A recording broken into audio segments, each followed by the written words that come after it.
나도 아예유고 이 아예유 아예유 기사리고 서울에 내마 디리어 서울에 보도에 저도 이번에 나 민나다 바베 아니 예시만 그 포 시웨고 이번에 저도 löde 그리고 저도 이 시웨서 바지야 버리 하가 민나다 바베 아니 예시만 그 포야니 미도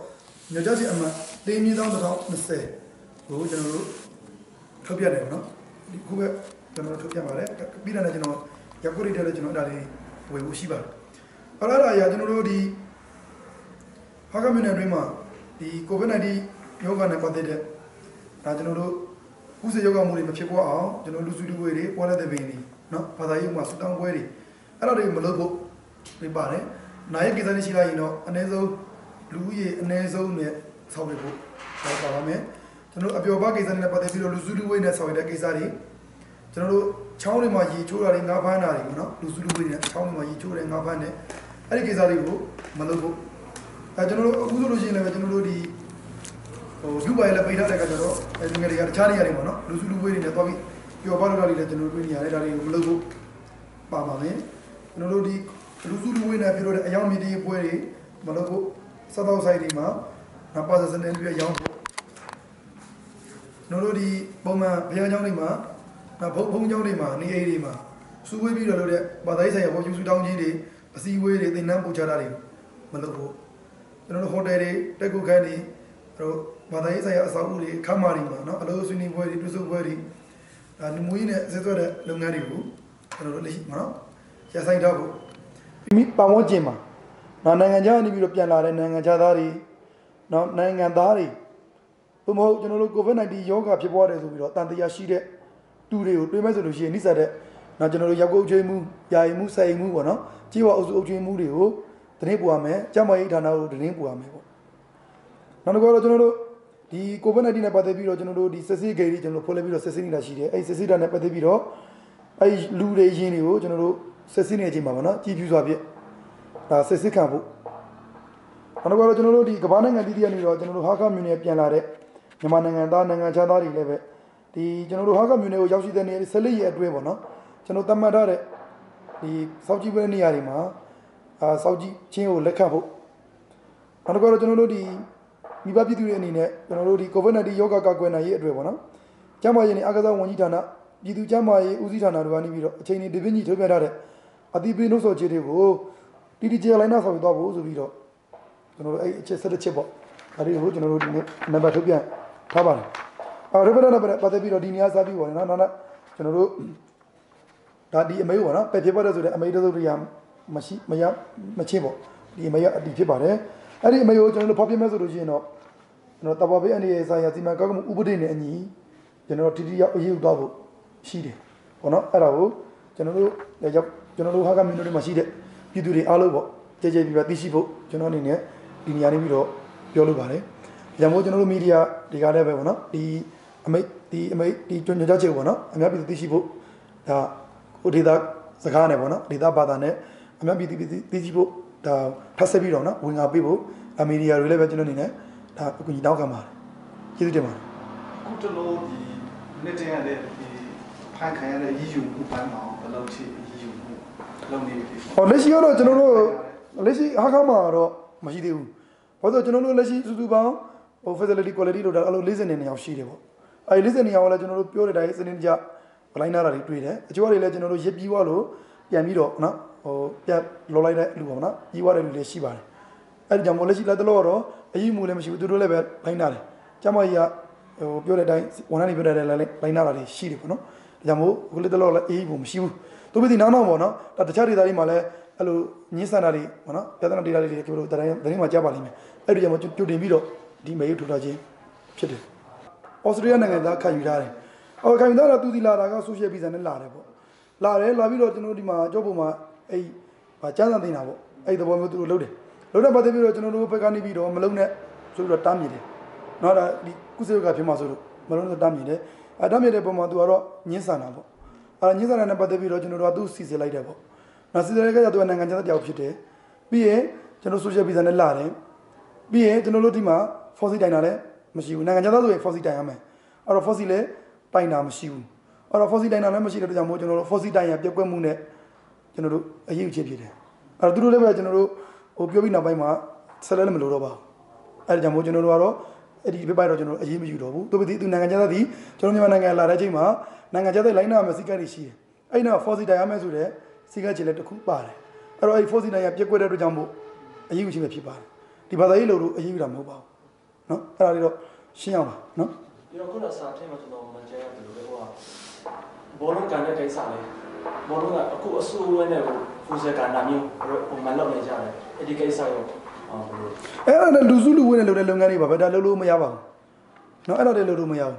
နော်အဲ့ဒါလည်းအခုကျွန်တော်တို့ဒါရောက်ကွက်မှကျွညမယ်လေတကယ်လို့တရေရိုင်းလည်းပြောပါကျွန်တော်တို့အဲ့ဒီအရေးယူပေးမယ်နော်ဟိုဖူးစက်ခွေးပိုင်ရှင်ရလည်းပဲသူခွက်ပြူရင်ခွက်ပြူတဲ့လူမှလည်းတောင်းရှိတယ်တို့တူပဲကစားတဲ့လူတွေလည်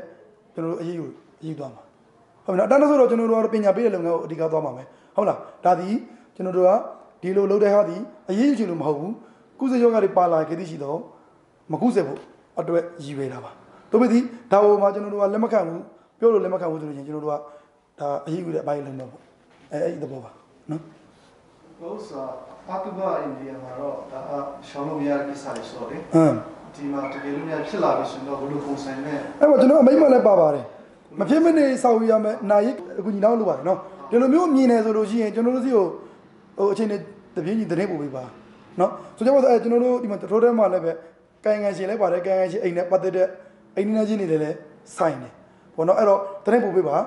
ါကျွန်တော်တဲ့ရနေကျွန်တော်တို့ချင်းချင်းတွားကြည့်ပေးပါမယ်နော်ကျွန်တော်တို့ကြည့်ကျွန်တော်တို့အုပ်ချုပ်မှုတွေရက်ကွက်အုပ်ချုပ်မှုတွေကျွေးအောင်စုအုပ်ချုပ်မှုတွေကျွန်တော်တို့မှာလာပြီးသားသူပဲဒီခါတည်းသူတို့လဲဟောက်မှုတွေရှိနိုင်တာပေါ့တော့ကျွန်တော်ရက်ကွက်နဲ့ပြည်သူတွေအနေနဲ့သူမဟုတ်ဒေသခံပြည်သူတွေအနေနဲ့ပေါ့နော်ကျွန်တော်တို့သတင်းပေးလို့ရပါတယ်သတင်းရနေကျွန်တော်ချင်းချင်းတွားပါမယ်သူတို့ရှင်းပြပြီးတော့ကျွန်တော်တို့အနန္တသုနားလည်အောင်ပြောမယ်ပေါ့နော်ပြောလို့မရဘူးအဲ့ပေါ်မှာအငင်းဆန်မှုတွေဖြစ်လာမယ်ဆိုရင်တော့ကျွန်တော်တို့ကတော့ဒီတားမိထားတဲ့အမိန်နဲ့ပဲအရေးယူမှာပေါ့ဗျာနော်အတန်းဆိုတော့ဟိုကျွန်တော်အရေးယူချင်လို့မဟုတ်ဘူးတန်းဆိုတော့ပညာပေးချင်တာပါသူပြီးဒါကိုအခွင့်အရေးတရားယူပြီးလုပ်လာမယ်ဆိုလို့ရှိရင်တော့လေကျွန်တော်အရေးယူတဲ့အပိုင်းလုပ်သေးတော့လုပ်ရမှာပေါ့နော်အမေရထုတ်ပြီးသားဆိုတော့နေထားပေါ်မူတည်ပြီးတော့နော်လုပ်သေးရလုပ်ရမှာဖြစ်ပါတယ်ဟုတ်တချို့ကြော်တယ်ရွာထိတ်ကိုတော့မှစိုက်ကယ်ဒီသွားလာတဲ့လူတွေတော့မှငိုရဘူးဆိုတဲ့ဟာဒီတော့မှလောက်တော့ပေါ့တချို့တွေကတော့အဲ့လောက်ထင်အောင်မလုပ်ဘူးဒါပေမဲ့ဒ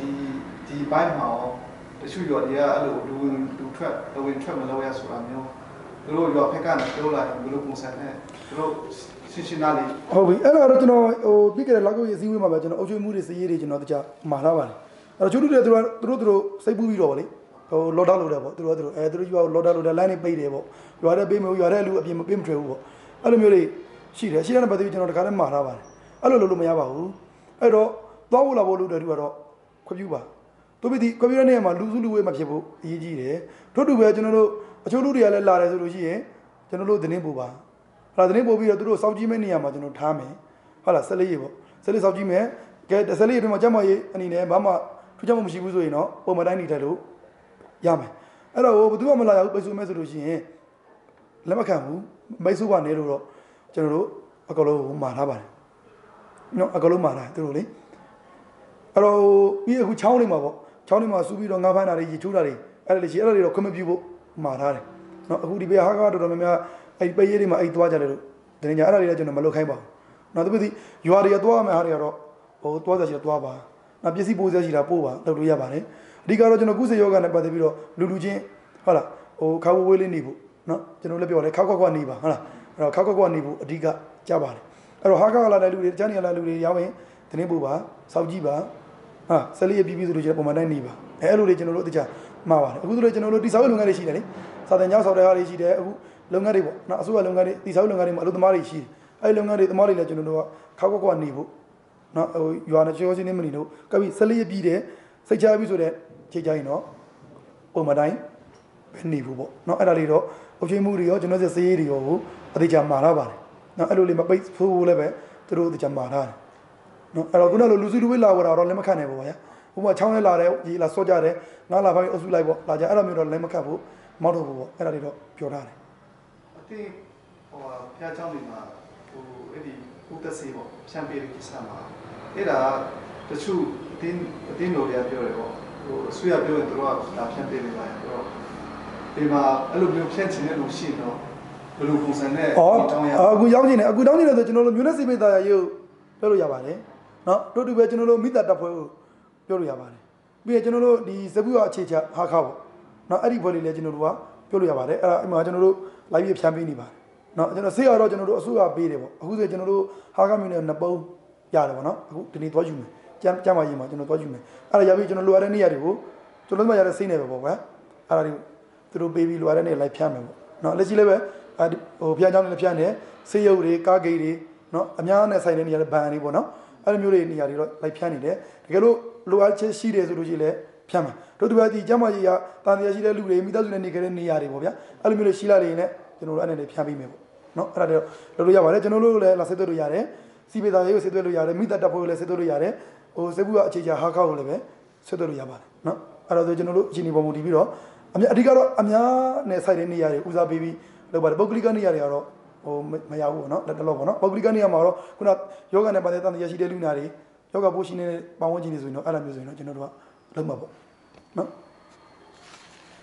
ကဲဘာသိချင်သေးတယ်ရပြီနော်